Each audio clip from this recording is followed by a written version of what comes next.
Les catastrophes ne s'étalent plus sur des mois, elles se condensent en quelques jours. Vent record en Nouvelle-Zélande, tornades en Italie, chaleur anomale au Paraguay, avalanches meurtrières aux États-Unis et en Europe, et des personnes qui n'y sont pas préparées. La suite de ce bulletin présente les détails des événements climatiques de la semaine passée, ainsi qu'une question importante pour ceux qui aiment l'adrénaline et les sensations fortes.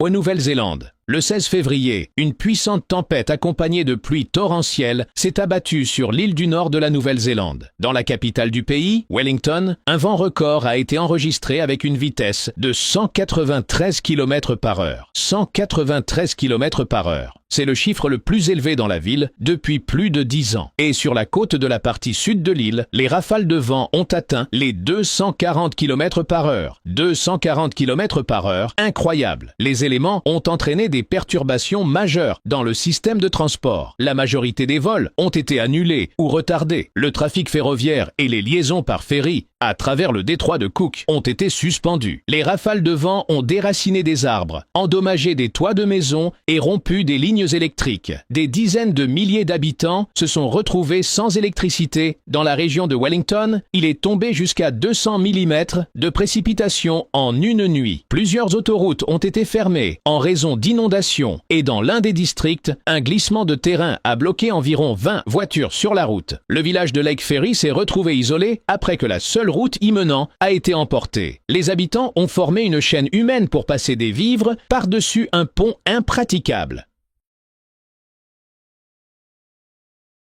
Ukraine. La semaine passée, l'Ukraine a également souffert des intempéries. De fortes chutes de neige ont eu lieu dans les régions du nord et de l'ouest. À Kiev, des embouteillages se sont formés sur les routes. La situation la plus difficile pour la circulation a été observée sur les axes principaux de la capitale, avant tout sur les descentes et les montées. De nombreux accidents se sont produits et de longues files d'attente se sont formées aux arrêts de transport public. Le 16 février, un vent avec des rafales allant jusqu'à 20 mètres par seconde a sévi dans la région de Dnipropetrovsk. Dans la ville de Kryvyi, il a endommagé le garde-corps d'un pont et à Dnipro, il a renversé plusieurs feux de signalisation. Après des gels anomaux, un réchauffement de courte durée est arrivé, provoquant une fonte rapide de la neige. Et les pluies abondantes tombées dans plusieurs régions n'ont fait qu'aggraver la situation. Le sol gelé ne pouvait pas absorber l'eau, ce qui a causé des inondations.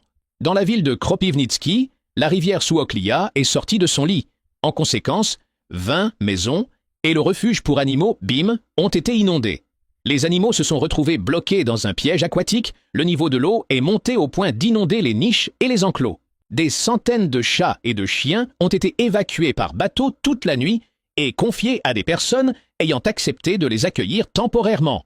Dans la communauté de Soumy, en raison de l'inondation de quartiers résidentiels et d'infrastructures critiques, le régime de situation d'urgence à caractère naturel a été instauré. Dans la région de Tcherkassy, la rivière Velikavis est sortie de son lit et a inondé un pont perturbant la circulation routière. Près de la ville de Lokvitsia, dans la région de Poltava, un champ s'est transformé en mer. Dans plusieurs districts de la région de Kharkiv, des centaines de maisons ont été inondées, y compris dans des endroits où cela n'avait jamais été observé auparavant. Le 18 février, le gel est revenu dans le pays, avec des pluies verglaçantes et des chutes de neige. Dans la région de Dnipropetrovsk, les fils se sont recouverts de glace, et le vent violent a provoqué de nombreuses ruptures de lignes électriques. Plus de 31 000 familles dans 190 localités de la région sont restées sans électricité. À Kryvyi, en raison du givrage des câbles, la circulation des tramways et des trolleybus a été interrompue. Dans la région de Mykolaïv, après la pluie verglaçante, les champs ressemblèrent par endroits davantage à des lacs gelés. Les pousses se sont recouvertes d'une épaisse croûte de glace qui, selon les agriculteurs, peut entraîner une hypoxie des plantes. Combinée à de brusques variations de température, cela met en péril la future récolte. Italie. Le 17 février, en moins de 24 heures, 2 tornades se sont formées dans différentes régions d'Italie.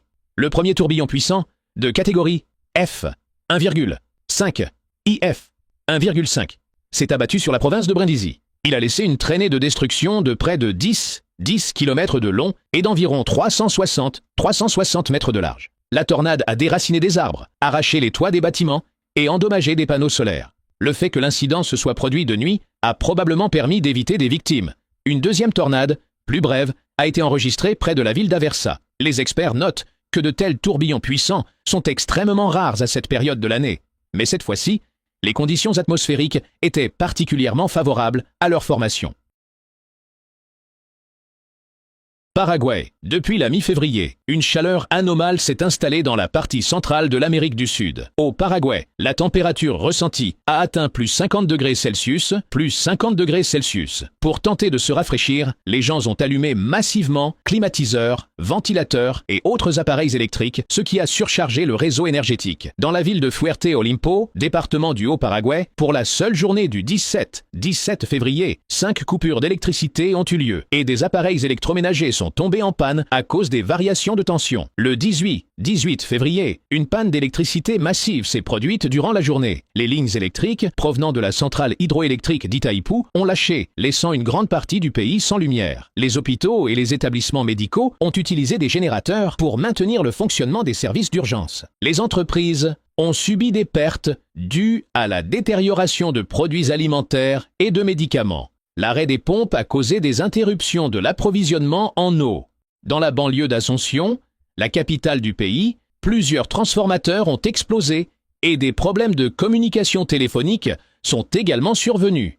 À Asunción même, ainsi que dans les villes de Ciudad del Este et Encarnación, la mise hors service des feux de signalisation a entraîné un chaos dans les transports. Vers le soir du même jour, l'alimentation électrique a été rétablie, mais l'incident a de nouveau soulevé la question de la capacité du réseau national à supporter les pics de charge dans des conditions météorologiques extrêmes.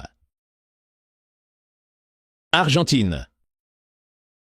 Le soir du 18 février, après une chaleur épuisante, une puissante tempête convective s'est abattue sur le centre de l'Argentine. Les éléments ont frappé le plus durement le sud et le centre de la province de Córdoba. Dans la ville d'Isla Verde, une averse de gros grêlons et de fortes rafales de vent ont endommagé les toits des bâtiments et les voitures. Dans la ville de Serrano, la rafale a non seulement brisé des arbres, mais a aussi détruit l'infrastructure du centre sportif et culturel, renversant 4 pylônes d'éclairage. Dans la ville de Jovita, jusqu'à 90 mm de précipitations sont tombées en quelques minutes. En conséquence, l'eau a inondé de vastes zones et a pénétré dans les maisons. Dans les villes d'Almafuerte et Embalse, une grêle géante est tombée, de la taille d'une balle de tennis. Le déchaînement des éléments a conduit à une situation critique sur les routes. Sur l'autoroute Córdoba-Rosario, au moins 6 camions se sont renversés à cause du vent violent et plusieurs personnes ont été blessées.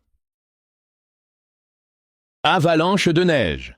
Le 19 février, dans la république de Karachaïevo-Tcherkessie en Russie, une avalanche spontanée s'est produite.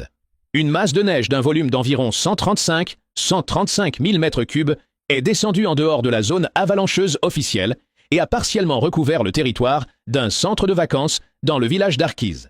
En conséquence, 4 maisons d'hôtes, un bâtiment utilitaire et 2 voitures particulières ont été endommagées. Heureusement, il n'y a eu ni mort ni blessés. Plusieurs personnes se sont retrouvées sous la neige, mais les sauveteurs les ont extraites rapidement et personne n'a eu besoin d'assistance médicale.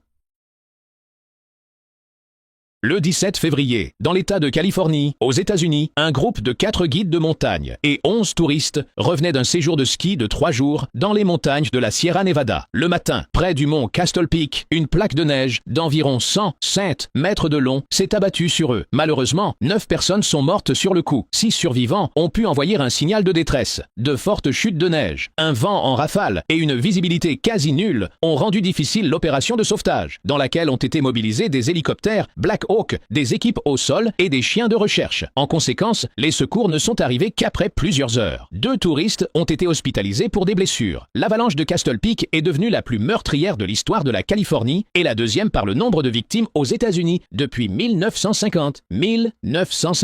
En février, pendant 2 semaines de chute de neige intensive dans les Alpes, il est tombé par endroits jusqu'à 3 mètres de neige fraîche. Ceci, ajouté au vent fort et à la structure instable de la couverture neigeuse, a provoqué des dizaines d'avalanches.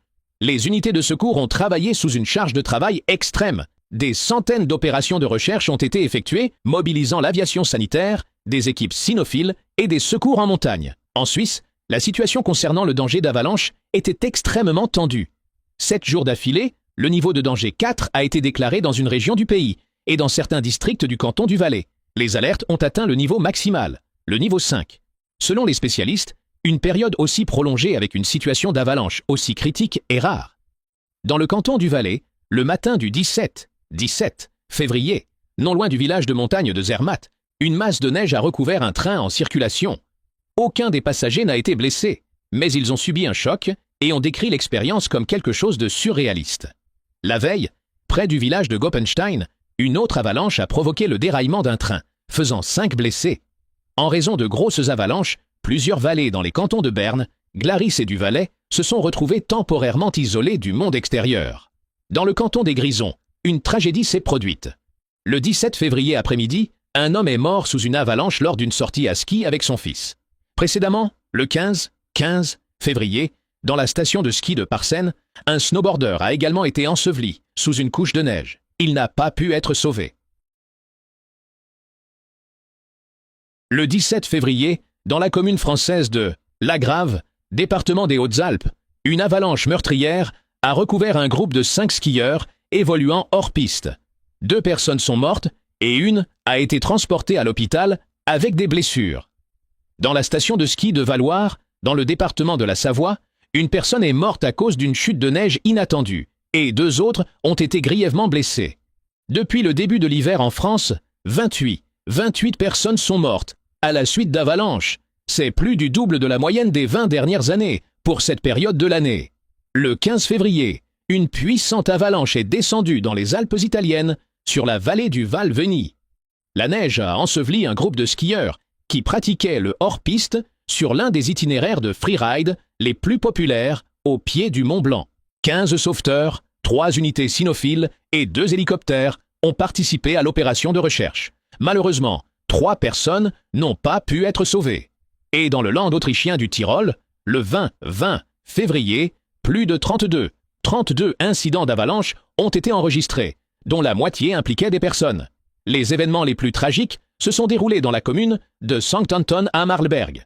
Dans l'après-midi, une avalanche extrêmement large d'environ 450 mètres et d'une longueur de près d'1 kilomètre est descendue ici. Selon les données de la police, elle aurait pu être déclenchée par un groupe de 5 skieurs pratiquant le hors-piste. 3 personnes ont été extraites de la neige déjà décédées. 2 autres participants ont été blessés. Le même jour, dans la commune de Noder, un skieur de 42 ans traversait une pente hors-piste avec son fils de 16 ans.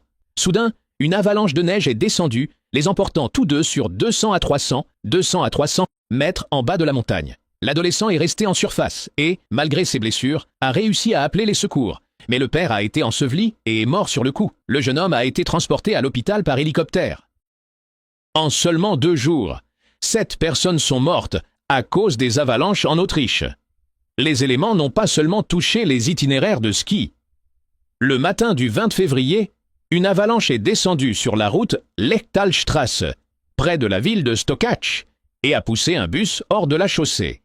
12 personnes se trouvaient à l'intérieur, chauffeur compris. Heureusement, aucune d'entre elles n'a été blessée. Les cas tragiques en Europe, dont nous avons parlé aujourd'hui, ont un point commun. Tous les défunts skiaient hors des pistes balisées, et ce, de manière consciente. C'étaient probablement des sportifs assez expérimentés et confiants pour ne pas avoir eu peur de s'engager sur une descente difficile. Mais c'est précisément cette confiance qui peut être la dernière erreur.